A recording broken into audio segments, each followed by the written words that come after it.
Most people think debt only costs them money, but that's not the real price you're paying. The real cost shows up in your head, in the constant stress, the overthinking, the short temper, the feeling that you're always behind, even on days when nothing bad actually happens. In this video, I want to talk about the mental cost of debt that nobody really explains. Not how much interest you're paying, not which strategy to use, but how debt quietly drains your focus, your confidence, and your ability to think clearly about your future, and what you can do to stop letting it run your life. If debt has ever made you feel stuck, exhausted, or mentally trapped, stay with me. Because once you see what debt is really doing to your mind, a lot of things suddenly make sense. Let's start with something most people don't connect. Debt doesn't just sit in your bank account, it lives in your nervous system. When you owe money, your brain doesn't treat it like a spreadsheet problem. It treats it like a threat.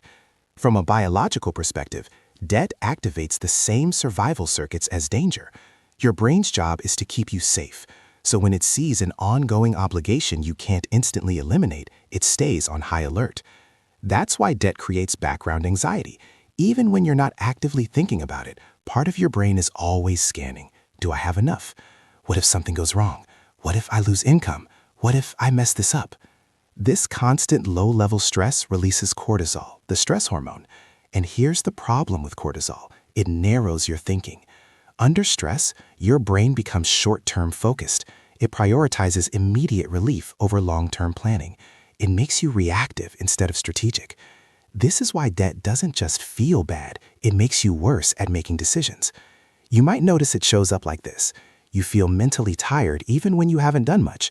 You avoid looking at your accounts. You procrastinate decisions that could actually help you. You snap at people more easily. You feel guilty spending money, but you also feel guilty not enjoying life. That's not because you're weak. That's because debt creates what psychologists call a bandwidth tax. Your mental energy is limited, and debt quietly consumes a huge portion of it. Now here's where it gets really important. Most people think, once I pay this off, then I'll feel better. But the mental cost of debt often continues even after balances go down. Why? Because debt doesn't just change your finances, it changes your identity. When someone lives with debt for long enough, they stop seeing it as a temporary situation and start seeing it as part of who they are. I'm just bad with money. I'll always be catching up. I'm not the kind of person who gets ahead. Those beliefs don't come from logic. They come from repetition. Every month, debt reinforces the same story. You owe, you're behind, you're reacting instead of choosing. Over time, that story becomes familiar, and strangely, familiar feels safe, even when it's painful. This is why people stay in debt cycles longer than they need to. Not because they don't know better, but because change feels mentally risky, and your brain hates risk more than it hates discomfort. Now let's talk about something most advice completely ignores. Debt doesn't just take money, it takes optionality. When you're in debt, your choices shrink. You can't easily take career risks, you can't experiment, you can't say no as often, you can't slow down without fear. Even if your income is decent, debt keeps you mentally locked into maintenance mode. You're not building, you're managing. And living in management mode for years does something dangerous to your psychology. You stop imagining a different future. Not because you don't want one, but because imagining it hurts. Hope becomes expensive. So your brain protects you by lowering expectations. You tell yourself you're being realistic, but really, you're just avoiding disappointment. That's one of the most painful mental costs of debt. It quietly kills ambition. Not loudly, not dramatically, just enough that you stop reaching. And here's the part that really messes with people. Debt creates shame. Even though millions of people carry debt, it still feels deeply personal, like a private failure. People don't talk about it openly. They compare themselves to others who seem fine. They assume everyone else figured something out they didn't. Shame isolates, and isolation makes everything heavier. When you're isolated, you don't ask for help. You don't share ideas. You don't get perspective. You just carry the weight alone. That's why debt often feels so exhausting, even when the numbers aren't catastrophic. It's not the math, it's the silence. Now let's zoom out for a moment. The system doesn't just allow this mental burden, it depends on it. People under mental stress are predictable. They avoid change, they stick to routines, they focus on short-term relief. That makes them easier to market to, easier to upsell, easier to keep consuming. High interest debt, minimum payments, constant financial pressure, all of it keeps people mentally busy. And mentally busy people don't ask big questions. But here's the good news. Once you understand the mental cost of debt, you can start undoing it, even before the numbers are perfect. Because freedom doesn't start at zero balance.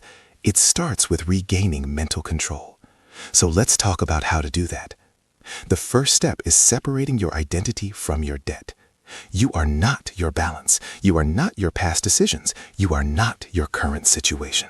Debt is something you're dealing with, not who you are. That distinction matters more than it sounds, because when you stop seeing debt as a personal flaw, shame loses its grip. And when shame loosens, clarity returns. The second step is externalizing the problem. Instead of holding everything in your head, you put it somewhere visible. Write it down, all of it, balances, payments, due dates. Not to punish yourself, but to stop your brain from constantly guessing. Uncertainty creates anxiety. Clarity creates calm. Even if the numbers aren't pretty, seeing them clearly reduces their psychological power. The third step is shifting from escape thinking to progress thinking.